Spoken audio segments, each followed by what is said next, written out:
नमस्कार। आज हम बात करने वाले हैं टेनिस की दुनिया के उस सबसे ऊंचे मंच की जहां इतिहास रचा जाता है। जी हाँ, हम बात कर रहे हैं ग्रैंड स्लैम की। और साथ ही जानेंगे कि ऑस्ट्रेलियन ओपन 2026 में किसने अपना नाम सुनहरे अक्षरों में दर्ज करवाया। आज की हमारी चर्चा में हम सबसे पहले तो ये समझेंगे कि ये ग्रैंड स्लैम होता क्या है। फिर उन 4 बड़े टूर्नामेंट्स के बारे में जानेंगे जिनसे मिलकर ये बनता है। इसके बाद सीधे चलेंगे ऑस्ट्रेलियन ओपन 2026 के विजेताओं के पास। टेनिस के कुछ बड़े रिकॉर्ड्स पर नजर डालेंगे, खेल के कुछ जरूरी नियम समझेंगे और आखिर में एक बड़ा सवाल उठाएंगे कि टेनिस का भविष्य अब किस ओर जा रहा है।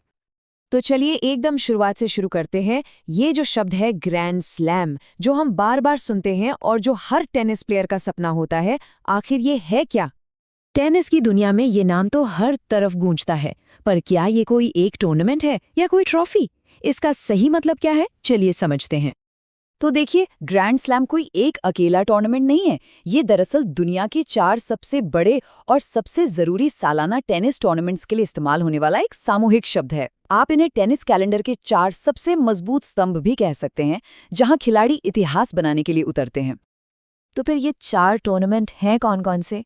हर एक की अपनी एक अलग कहानी है, अपनी अलग सतह है और अपनी एक अलग पहचान है। आइए एक-एक करके इन चारों से मिलते हैं। साल की शुरुआत होती है ऑस्ट्रेलियन ओपन के साथ। जनवरी के महीने में ऑस्ट्रेलिया की तेज धूप में ये हार्ड कोर्ट पर खेला जाता है। इसे हैप्पी स्लैम के नाम से भी जाना जाता है, क्योंकि ये साल के एक्शन की एक नई और ताज़ा शुरुआत करता है। इसके बाद कारवां पहुंचता है पेरिस की लाल बजरी पर, जहां होता है फ्रेंच ओपन, जिसे रोलन गैरोस भी कहते हैं। ये जो क्ले कोर्ट है ना, ये गेंद को धीमा कर देता है, जिससे हर एक पॉइंट के लिए लंबी लड़ाई चलती है। यहाँ जीतने के लिए दमखम और धीरज दोनों चाहिए।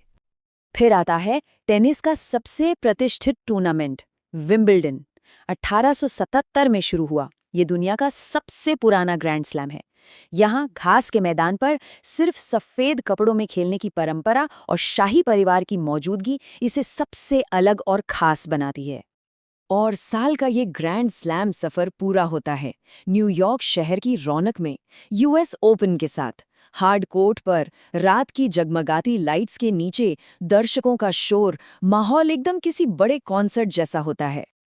चलिए, तो आप जब हम चारों ग्रैंड स्लैम्स को जान गए हैं, तो सीधे आते हैं इस साल के सबसे ताज़ा एक्शन पर, यानी ऑस्ट्रेलियन ओपन 2026 पर। देखते हैं इस बार कौन कौन चैंपियन बना। मेंस सिंगल्स में तो इस बार मानो इतिहास ही बदल गया। स्पेन के युवा सनसनी कार्लोस अल्कराज ने महान खिलाड़ी नोवाक जोकोविच को एक जबरदस्त फाइनल में हराकर अपना पहला ऑस्ट्रेलियन ओपन टाइटल जीता। ये सिर्फ एक जीत नहीं थी, ये टेनिस में एक नए युग की शुरुआत का ऐलान था। और ये जीत कितनी बड़ी है, इसका अंदाजा इस बात से लगाइए। सिर्फ 22 साल की उम्र में अल्कराज ने करियर ग्रैंड स्लैम पूरा कर लिया। मतलब उन्होंने अपने करियर में चारों बड़े टूर्नामेंट्स जीत लिए हैं। और ऐसा करने वाले वो इतिहास के सबसे कम उम्र के पुरुष खिलाड़ी बन गए हैं। कमाल की उपलब्धि है ये। विमेन सिंगल्स में भी हमें एक शानदार मैच देखने को मिला। कजाकिस्तान की एलेना रायबाकिना ने अपने दमदार खेल और ठंडे दिमाग से दुनिया की नंबर 1 खिलाड़ी आर्याना सबालेंका को हराया और अपना दूसरा ग्रैंड स्लैम खिताब जीता। अगर मेंस डबल्स की बात करें तो यहाँ अमेरिका के क्रिश्चियन हैरिसन और ब्रिटेन के नील स्कूप्सकी की जोड़ी ने बेहतरीन तालमेल के साथ जीत दर्ज की। और विमेंस डबल्स में बेल्जियम की एलिस मर्टेंस और चीन की जांग शुआई की जोड़ी चैंपियन बनी। और मिक्स्ड डबल्स में तो लोकल क्राउड के लिए जश्न का माहौल बन गया, जब ऑस्ट्रेलिया की ही जोड़ी ओलिविया गैडेकी और जॉन पियर्स ने अपने ही घर में ट्रॉफी उठाई। ग्रैंड स्लैम सिर्फ मौजूदा चैंपियंस के बारे में नहीं होते, ये इतिहास की किताबों में हमेशा के लिए अमर हो जाने का भी मौका देते हैं। चलिए, अब खेल के कुछ ऐसे ही बड़े रिकॉर्ड्स पर एक नज़र डालते हैं। 24। टेनिस की दुनिया में ये सिर्फ एक नंबर नहीं है, ये महानता की सबसे ऊंची चोटी है। ये वो जादुई आंकड़ा है जो किसी भी खिलाड़ी द्वारा जीते गए सबसे ज्यादा ग्रैंड स्लैम सिंगल्स टाइटल्स का रिकॉर्ड है।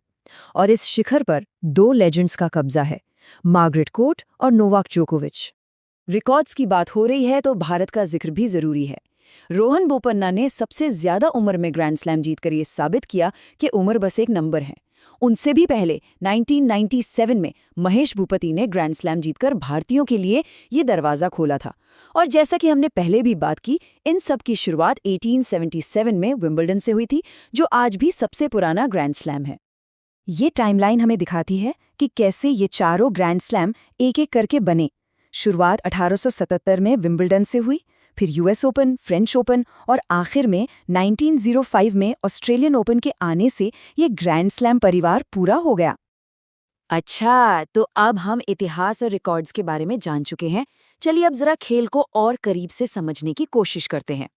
कुछ ऐसे शब्द हैं जो कमेंट्री में बार बार आते हैं, और अगर हम इन्हें समझ लें तो मैच देखने का मजा ही दुगना हो जाएगा। ये 3 शब्द बहुत काम के हैं। पहला है ड्यूज। ये तब होता है जब स्कोर 40-40 से बराबर हो जाए। अब यहाँ से किसी को भी गेम जीतने के लिए लगातार 2 पॉइंट लेने होते हैं। दूसरा है लव। सुनने में थोड़ा अजीब है, पर टेनिस में इसका सीधा मतलब है 0। और तीसरा है वॉली, मतलब जब खिलाड़ी नेट के पास आकर गेंद को टप्पा खाने से पहले ही हवा में मार देता है। अगली बार मैच देखते हुए इन पर ध्यान जरूर दीजिएगा। तो ऑस्ट्रेलियन ओपन 2026 में हमने एक नया चैंपियन देखा। इसके बाद अब टेनिस का भविष्य क्या कहता है? आगे क्या होने वाला है? कार्लोस अल्कराज का इस तरह जीतना और सबसे कम उम्र में करियर ग्रैंड स्लैम पूरा करना, ये कोई छोटी मोटी बात नहीं है। ये एक बहुत बड़ा संकेत है। तो सवाल यही उठता है कि क्या हम टेनिस में वाकई एक नए रोमांचक दौर के दरवाजे पर खड़े हैं? क्या अब युवा जोश और टैलेंट पुराने दिग्गजों के अनुभव पर भारी पड़ने वाला है? इसका जवाब तो खैर वक्त ही देगा, पर एक बात तो पक्की है, आगे का सफर बहुत दिलचस्प होने वाला है। इस पर सोचिएगा जरूर।